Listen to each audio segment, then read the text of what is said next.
By noon, the merchant had dismissed 3 workers, shattered a clay cup against the courtyard wall, and ordered his servants to lower their measuring ropes into every well again.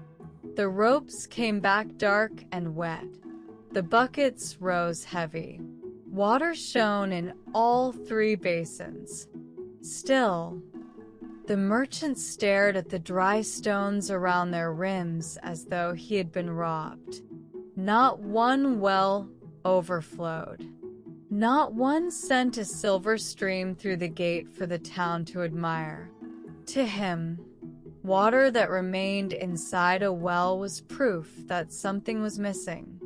His name was Samir, and he had built his fortune trading salt, cloth, copper lamps, and spices. He owned a wide house, a crowded warehouse, and 3 wells on land where many families depended on one. Travelers praised the sweetness of his water. Gardeners said his fig trees had the greenest leaves in the district.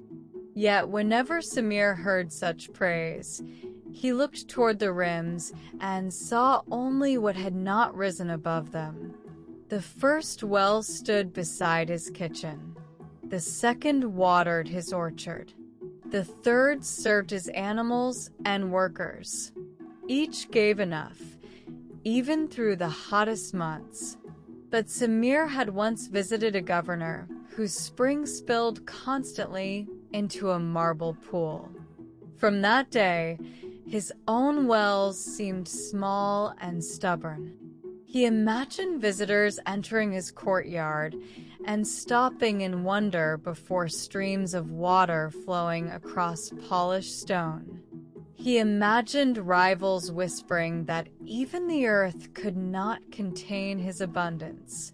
So he hired diggers to deepen the first well. They worked for 7 days, bringing up baskets of mud and rock. The water became cloudy, then clear again, but it did not overflow. Samir accused the diggers of laziness and hired another crew. They widened the second well until part of the orchard wall had to be rebuilt. The water spread across a broader surface, calm and sufficient, yet it stayed below the rim. Samir stood over it each morning, measuring the distance with a knotted cord and beginning every day disappointed. He ordered a stone channel cut from the third well toward the courtyard, hoping that water might somehow be persuaded to enter it.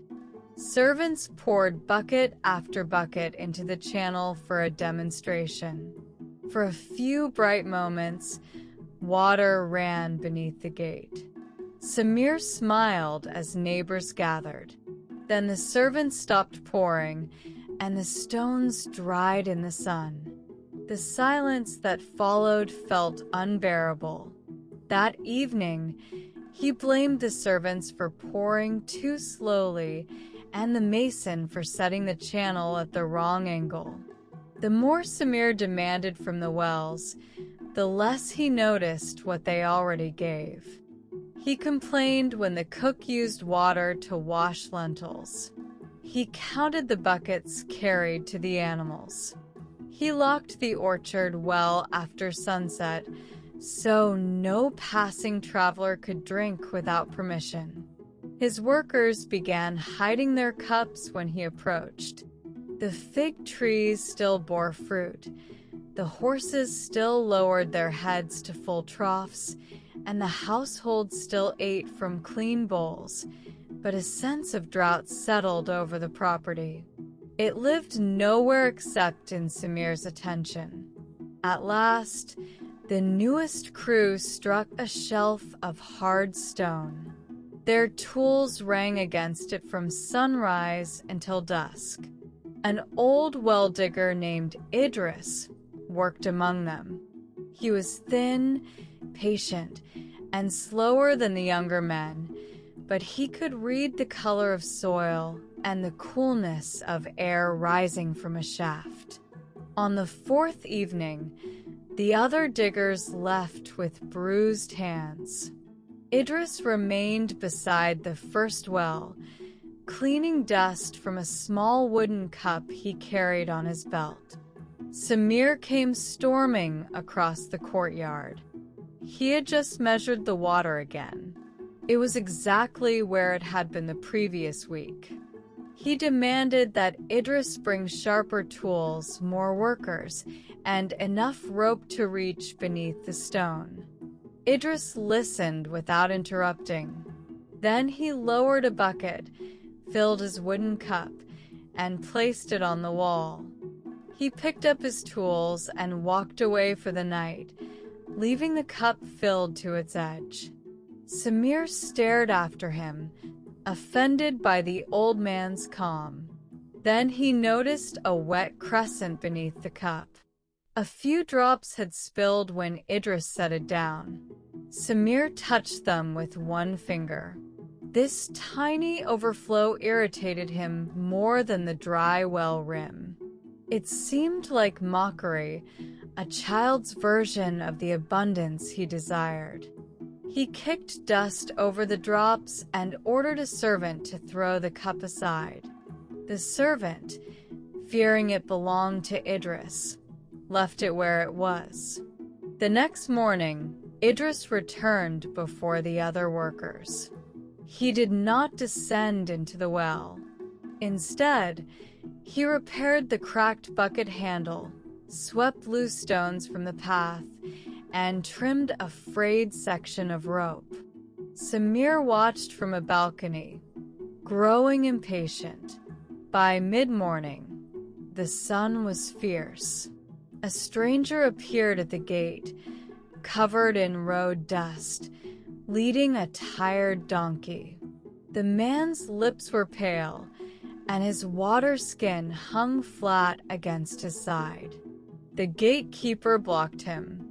Samir had ordered that no water be given away while the wells remained below their proper level. The stranger bowed and turned to leave. Idris crossed the courtyard, took his wooden cup, and lowered Samir's bucket into Samir's first well. He drew up water, filled the cup, and carried it to the stranger. He also poured a little into his palm for the donkey. Then he returned the bucket to its hook. Samir rushed down the stairs, furious. He snatched the cup from Idris and held it upside down. One final drop fell into the dust. Idris did not defend himself. He did not describe generosity, abundance, or gratitude. He simply walked to the well, drew another bucket, and filled the cup again. He drank slowly. Then he filled it once more and handed it to Samir. Samir refused it. Idris set the cup on the well wall and returned to his work. Nearby, the stranger had stopped beneath an olive tree. Color was returning to his face. He loosened the donkey's load, shared a piece of bread with the gatekeeper, and laughed when the animal nudged his shoulder. The gatekeeper laughed too. A servant came out carrying figs. Another brought a bowl for the donkey. Within minutes, the courtyard Samir guarded so fiercely had become lighter, though the well had lost only a single cup. Samir looked into the shaft. He expected to see the theft marked upon the water. The surface appeared unchanged. Sunlight reflected from it in a trembling circle. The bucket rope dripped steadily, each drop returning with a soft sound. He measured the depth once, then again. The difference was too small for his cord to show. Behind him, the stranger thanked the workers and continued down the road. No marble channel followed him. No crowd applauded. Yet the water had traveled farther than any stream Samir had forced through his gate. That afternoon, Idris descended into the second well and examined the stonework. He replaced 2 loose stones, cleared an inlet, and climbed out. Then he packed his tools. Samir waited for him to announce a grand new plan. Idris only washed his hands, filled his cup, and watered a small mint plant growing between 2 paving stones. He left without asking whether the wells would be deepened further. For several days, Samir continued his measurements. But now every time he lowered the cord, he remembered the stranger's face before and after the cup. He began noticing other changes his measurements had never recorded. Water became tea in the workers' hands. It became steam above the kitchen pots. It brightened the coats of the horses and cooled the roots of the fig trees. It washed dust from his own skin each evening. None of it overflowed the wells, yet none of it remained trapped within them. He found Idris's cup beside the first well one morning. The old digger had left it behind. Samir filled it and drank. The water was cool, with the faint mineral sweetness visitors had praised for years. He realized he could not remember the last time he had tasted it without thinking about its depth. He filled the cup again and placed it by the gate. At first, only workers used it. Then a delivery boy drank after carrying sacks from the market. A woman passing with 2 children filled it and divided the water between them. A shepherd stopped at sunset. Each person returned the cup to the same stone. Some spilled a little. Dark circles appeared in the dust and vanished. The wells did not overflow, but the courtyard no longer felt dry. Samir canceled the digging.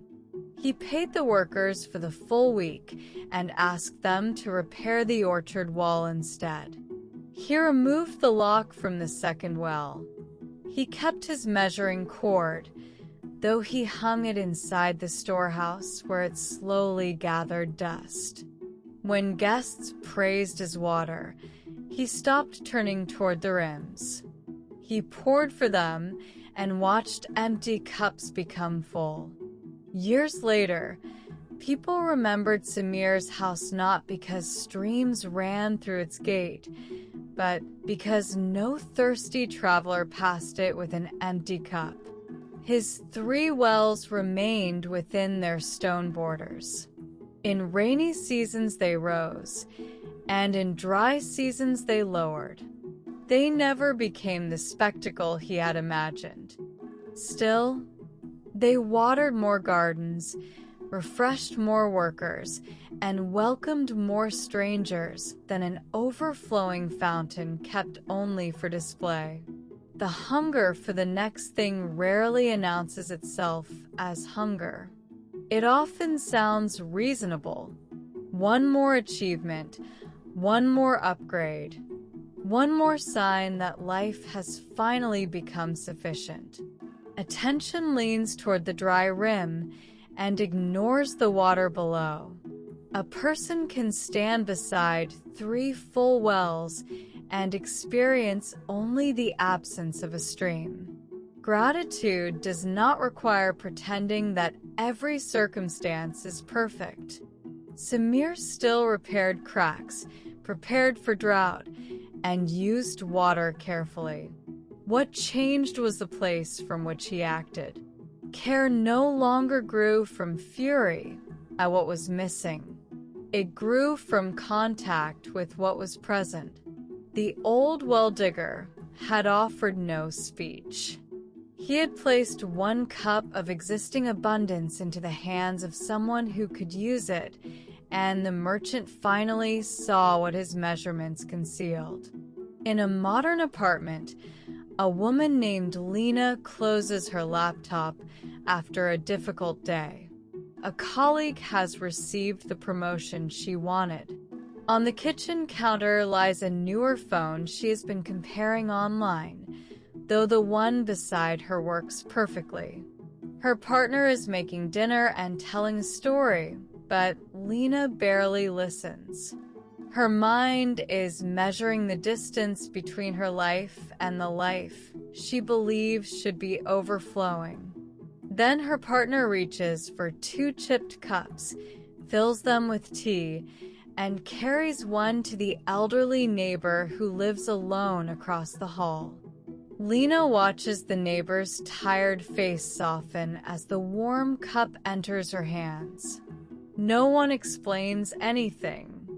Back inside, Lena puts away her phone, takes the remaining cup, and sits beside her partner.